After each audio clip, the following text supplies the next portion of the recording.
I love chili in all shapes and sizes. I don't care if it's made with beef, chicken, pork, moose, or venison. I don't care if it's cubes of meat or ground meat, beans, no beans. I love it all. But when I make chili for a crowd or for the freezer, I tend to go with a ground beef chili with some black beans and chipotle. Now the recipe's pretty easy. It starts with just a few vegetables, including 2 onions, and we're just gonna chop these onions up pretty finely. Now the chili cooks for a good while, almost 2 hours, a hair under 2 hours. So I'm not worried about mincing these vegetables too finely because they're gonna be simmering for a while.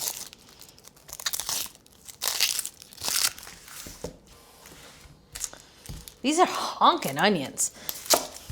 Now the rule of thumb for onions is usually 1 onion is about a cup chopped. Now these onions, these are massive.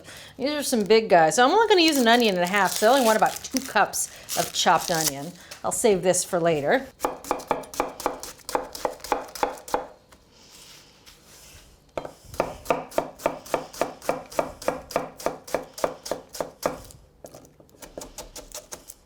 Now bigger onions sometimes can be harder to chop. So if you find yourself with a big onion, simply quarter it and then chop the quarters. It's just a little bit more manageable and a little easier to maneuver on the board.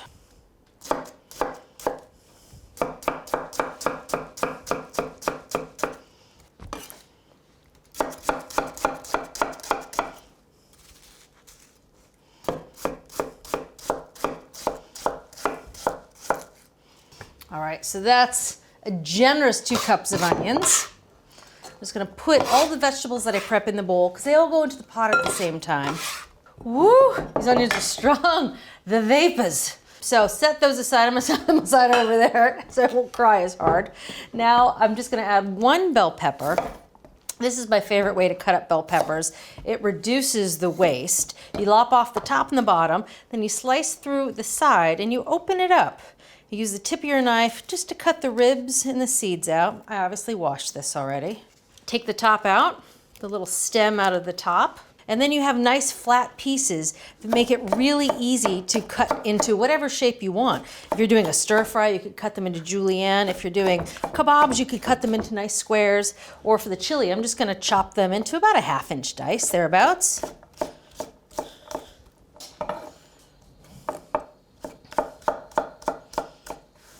And again, the top and the bottom, just slice through it as if it was a nice flat piece of pepper and chop away. Nothing wasted. Into the bowl this goes.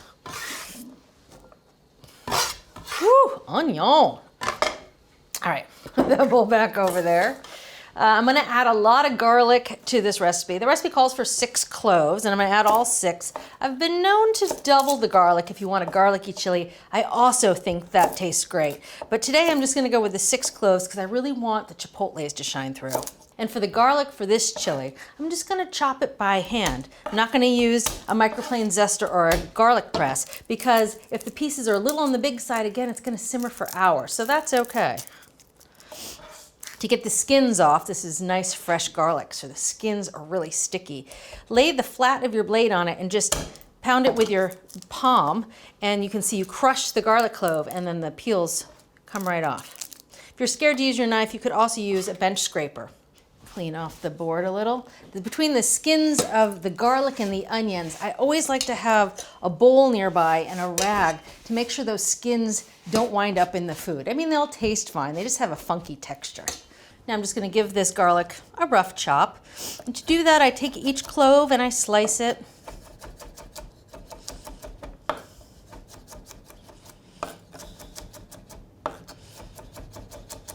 All right, last but not least, we're gonna add the chipotle. Now you can use powdered chipotle, it has a nice bite, or this chipotle in adobo. I think the chipotle in adobo has a bit of a fresher flavor for obvious reasons. It hasn't been dehydrated. Now, if you don't find yourself going through a whole can, I don't blame you. Very often, if you just put this in the fridge, it'll get moldy before you get to use it all. One trick is you can pick out the chipotles, and you can freeze them separately on a piece of parchment in the freezer, and then when they're frozen, put them in a bag, and then you can just pull one at a time when you need it. So the recipe calls for about a tablespoon of minced chipotle and adobo. You'll notice that this is a bit more than a tablespoon because I really love this flavor. And if you've never had a chipotle, time to get on board. Now, 20 years ago, chipotles were a bit harder to find in most supermarkets, but nowadays they're everywhere. And it's simply a jalapeno that's been dried and smoked and sitting in that spicy adobo sauce. And it has a wonderful, smoky, spicy flavor. So I'm just mincing this up. Into the bowl it goes, because it's going to go right into the pot with everything else. And that's it for veg prep for this very simple chili. Now I'm just going to heat up in this nice big pot 2 tablespoons of oil. Here I'm going to heat up the vegetable oil until it just begins to shimmer. Time to add the vegetables to the pot.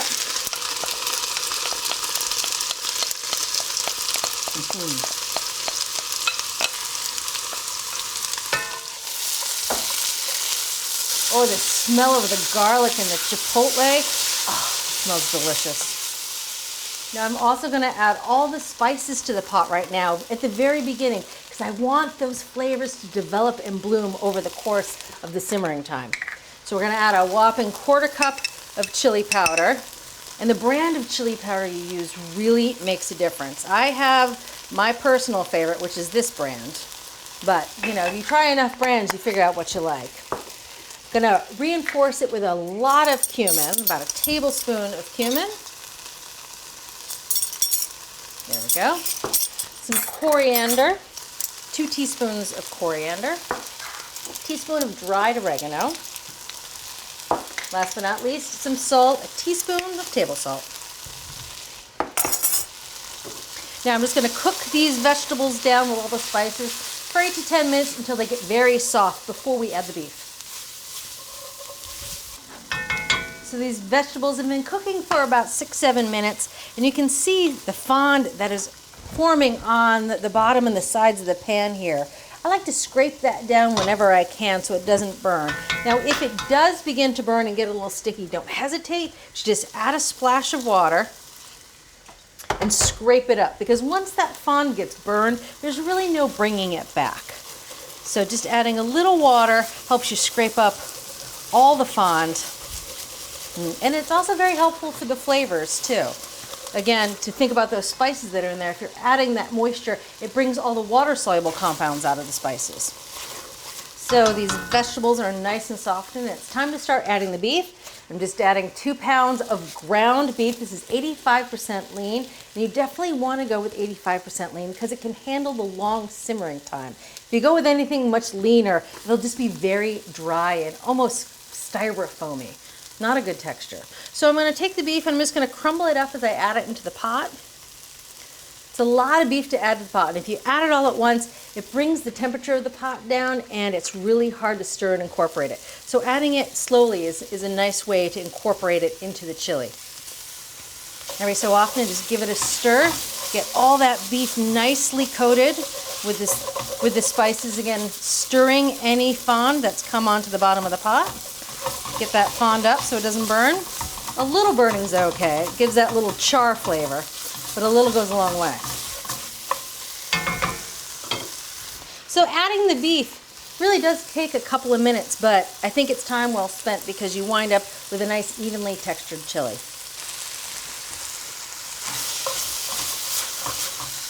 All right, so that's all the beef. I'm just going to continue to stir it and cook it, breaking down any big pieces until it's no longer pink before I add the liquids.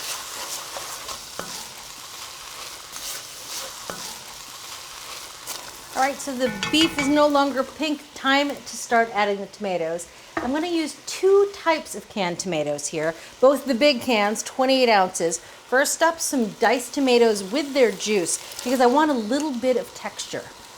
Second, tomato puree, because I want that nice smooth flavor. And this is actually the charred tomatoes, which you can find sometime, and when you're making chili, that little bit of char tastes really good.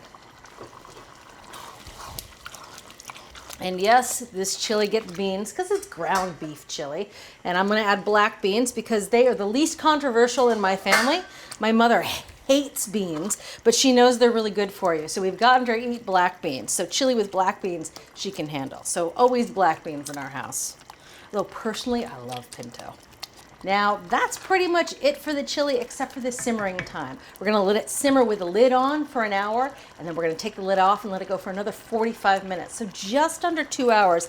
That long simmering time softens the meat, brings the meat flavor into this sauce, and you wind up with a really deep flavored chili. So on low it goes, put the lid on, start the timer, and we're on for an hour. That chili has been simmering for about an hour, and it's time to take a good look. Oh, you can see this nice gentle bubbling. That's the perfect simmering temperature for that chili. You can also see it's a bit watery. And the way to solve for that is simply to simmer it uncovered for the next 45 minutes or so. Let it really thicken up, let those juices and flavors reduce and intensify. You can see how nice and thick this chili has gotten. That is the perfect consistency. Last but not least, we're gonna add a little bit of corn, and using frozen corn is really easy here.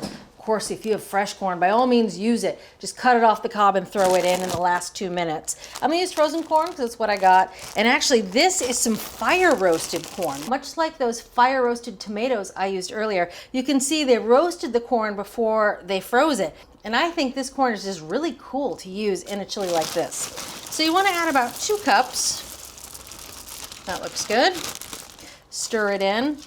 Now this corn really only needs to heat through to turn tender, and that just takes a minute or 2. So we're gonna leave that on the stove. Now let's take a look at that chili. It's done simmering, the corn is heated through. Oh, that looks good. So before I serve everyone, I really should taste this. See if it needs any salt or pepper. Ooh. That's good. Does need a little salt. And I'm gonna give it just a little black pepper. I like that little finish of heat of the black pepper. But the chipotle, you can definitely taste it in here. You can taste that little bit of the fire roasted flavor from the corn and the tomatoes. That's lovely.